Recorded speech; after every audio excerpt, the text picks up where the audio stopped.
आज हम लोग क्लास 10वीं का केमिस्ट्री का पहला चैप्टर का नोट अगला पढ़ेंगे, जिस टॉपिक का नाम है वियोजन या अपघटन अभिक्रिया। ये क्या होता है समझिए। जब कोई भी एकल अभिकर्मक टूटकर नए पदार्थ का निर्माण करते हैं तो इसे वियोजन अभिक्रिया कहते हैं। आप लोगों को पता होगा संयोजन में दो मिल करके एक बनता है, और इसमें क्या होता है, एक टूटता है और दो या दो से अधिक बनता है। इसी में बताया गया कि कोई भी एकल मतलब होता है एक ठो अभिकर्मक टूटेगा और नए पदार्थ का निर्माण करेगा, तो इसको वियोजन बोलेंगे। उदाहरण देखिए, जैसे CaCO3 कैल्शियम कार्बोनेट, अगर इसमें ऊष्मा देंगे तो CaO कैल्शियम ऑक्साइड और CO2 कार्बन डाइऑक्साइड बनेगा। तो आपने देखा एक टूटा, अब बना कै ठो, दो ठो। देखिए ऊष्मा को, ये जो आप त्रिभुज देख रहे हैं इसको डेल्टा पढ़ते हैं, इससे सूचित किया जाता है। तो कहीं पे अगर केमिस्ट्री में आपको ये दिख जाए ऐसा, तो आप समझिएगा कि इसका मतलब ऊष्मा है। एक और उदाहरण देख सकते हैं, जैसे FeSO4 फेरस सल्फेट है, इसको अगर गर्म करेंगे यानी ऊष्मा देंगे तो Fe2O3 बनेगा, SO2 बनेगा और SO3 बनेगा। देखिए एक ठो टूटा, बना एक दो तीन ठो। तो जब दो या दो से अधिक का निर्माण होगा तो उसको अपघटन अभिक्रिया या वियोजन अभिक्रिया कहते हैं।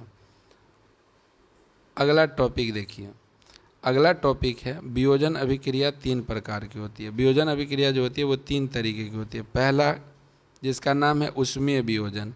अब ये ऊष्मीय वियोजन क्या होता है, ऐसी रासायनिक अभिक्रिया जिसमें पदार्थ का अपघटन होकर उत्पाद बनने में संपूर्ण अभिक्रिया ऊष्मा के द्वारा हो, उसे ऊष्मीय वियोजन या ऊष्मीय अपघटन अभिक्रिया कहते हैं।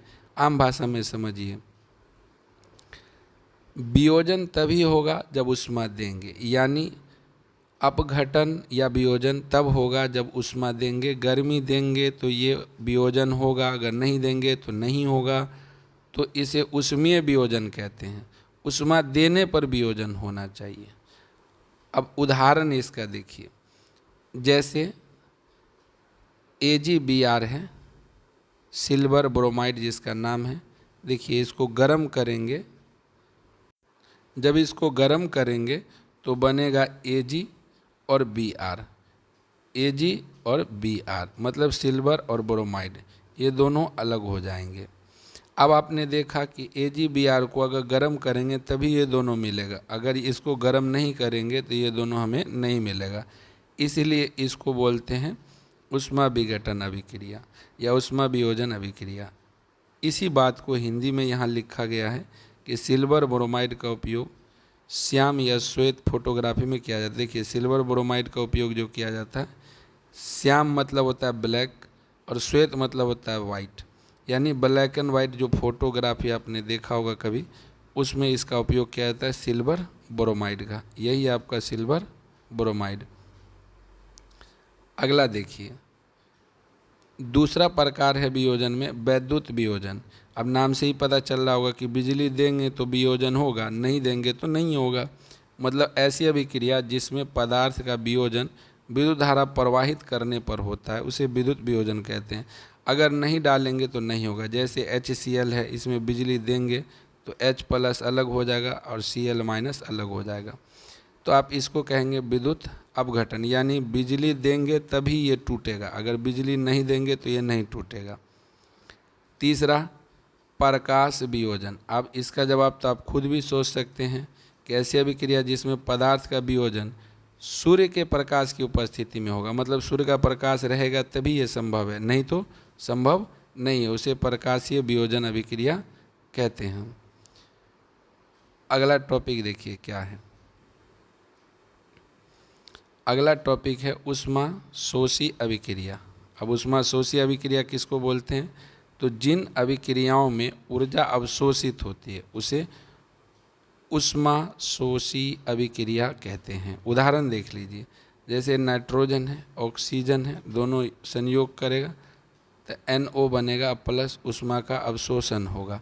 आप देख रहे होंगे अवशोषण का मतलब होता है ऊष्मा लिया जाता है, और ऊष्मा छेपी का मतलब होता है कि ऊष्मा दिया जाता है। फिर अगला टॉपिक देखिए, विस्थापन अभिक्रिया, काफ़ी इम्पोर्टेंट है विस्थापन अभिक्रिया, अच्छे से समझिएगा।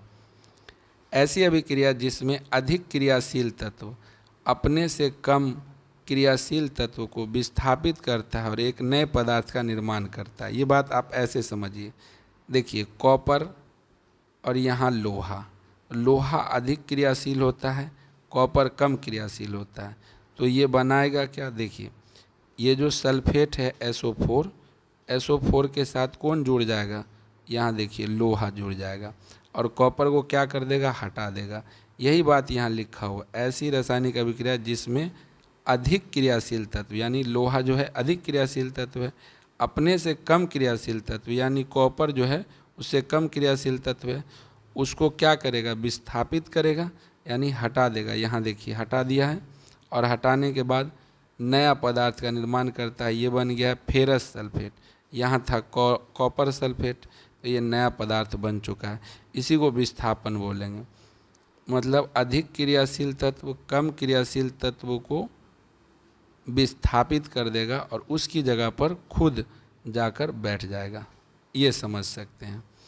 अब उसको एकल विस्थापन भी कह सकते हैं। अब देखिए द्वि विस्थापन क्या होता है, ऐसी अभिक्रिया जिसमें दो या दो से अधिक अभिकारक अपने आयनों का, आयन देखिए क्या होता है, प्लस और माइनस, आपने नाम सुना होगा, इसको धनायन और इसको ऋण आयन बोलते हैं। आयन दो ही टाइप का होता है, एक धन आयन और एक ऋण आयन।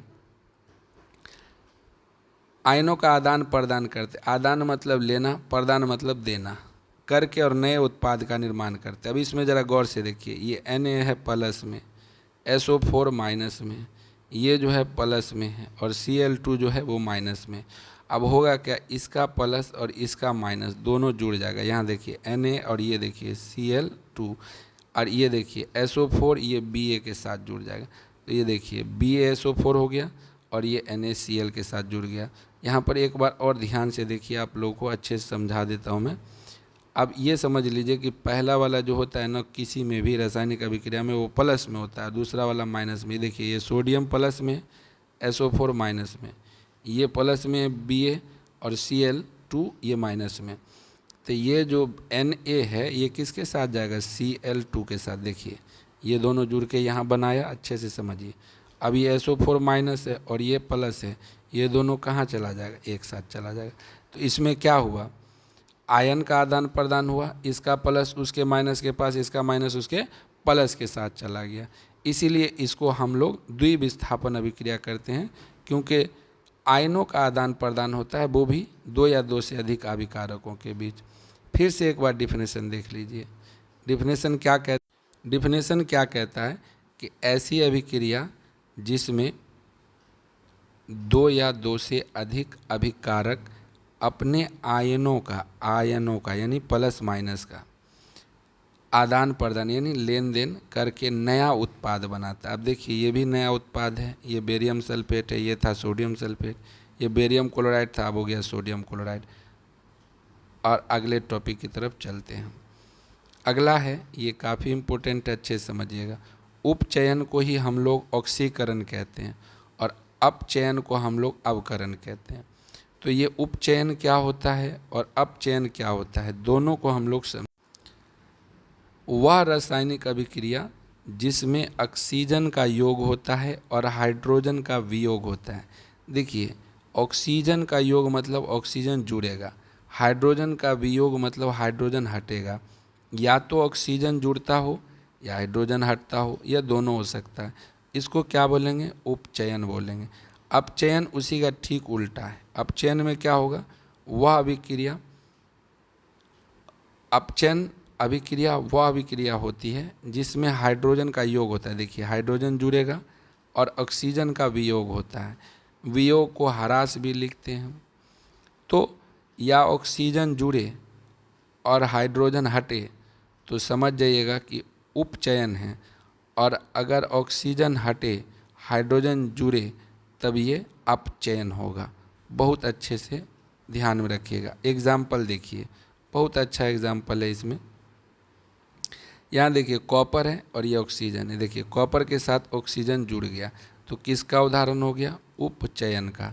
यहाँ देखिए CuO है, कॉपर ऑक्साइड है और ये हाइड्रोजन है। यहाँ देखिए ये ऑक्सीजन के साथ क्या हुआ? हाइड्रोजन जुड़ गया तो इसको अपचयन बोलेंगे। इसमें देख सकते हैं OH हटा है, इसमें ऑक्सीजन हटा है और इसमें हाइड्रोजन हटा है। इसमें योग किसका हुआ है? ऑक्सीजन का। इसमें किसका योग हुआ है? हाइड्रोजन का। चलिए अगले टॉपिक की तरफ चलेंगे और ये आज का लास्ट टॉपिक होगा। यह है रेडॉक्स अभिक्रिया। ऐसी अभिक्रिया जिसमें उपचयन और अपचयन अभिक्रिया एक साथ हो उसको रिडॉक्स बोला जाता है। मतलब ऑक्सीकरण भी हो और अवकरण भी हो। उदाहरण देखिए कॉपर ऑक्साइड और हाइड्रोजन का। देखिए कॉपर यहाँ ऑक्सीजन से अलग हो गया, यहाँ देखिए, और यहाँ देखिए हाइड्रोजन के साथ किसका जोड़ हो गया? ऑक्सीजन का। तो ये हट गया ऑक्सीजन तो ये क्या हो गया? अवकरण। और हाइड्रोजन जुड़ गया तो भी अवकरण, और ऑक्सीजन यहाँ जुड़ गया तो इसको बोलेंगे ऑक्सीकरण। यानी ऐसी अभिक्रिया जिसमें उपचयन और अपचयन दोनों एक साथ होगा, यानी ऑक्सीकरण भी होगा और अवकरण भी होगा, दोनों साथ साथ होगा। हम कुछ चीज़ें आपको बता देते हैं जो इम्पोर्टेंट है। एक होता है विकृत गंधिता। विकृत गंधिता ये क्या होता है समझिए बढ़िया से। अब देखते होंगे अक्सरों बेश रात का भोजन बचा रहता है, सुबह होते ही इसमें अजीब सी स्मेल आने लगती है, बदबू आने लगती है। ये जो खराब दुर्गंध आती है उसी को हम लोग विकृत गंधिता कहते हैं। ये होता क्यों है? तो ये इसलिए होता है क्योंकि हम जो भी खाना खाते हैं उस खाना में कोई ना कोई तेल ज़रूर यूज होता है और उस तेल की वजह से इस खाने का क्या हो जाता है? ऑक्सीकरण हो जाता है और नतीजा होता है कि ये दुर्गंधित होकर अजीब सी महक आने लगती है जो भोजन को दुर्गंधित कर देता है, खराब कर देता है, उसके स्वाद को खराब कर देता है। ये विकृत गंधिता है। यहीं पे हम लोग अपनी बात समाप्त करेंगे। अगला टॉपिक अगले दिन पढ़ाएंगे। इसका देखिए ये थियरी सेक्शन है, क्वेश्चन आंसर भी चलेगा जो हम बताएंगे कि किस प्रकार से क्या क्या एग्ज़ाम में क्वेश्चन आता है। ये अभी थ्योरी है, उसके बाद हम लोग क्वेश्चन आंसर पढ़ेंगे। ठीक है, आज के लिए इतना ही।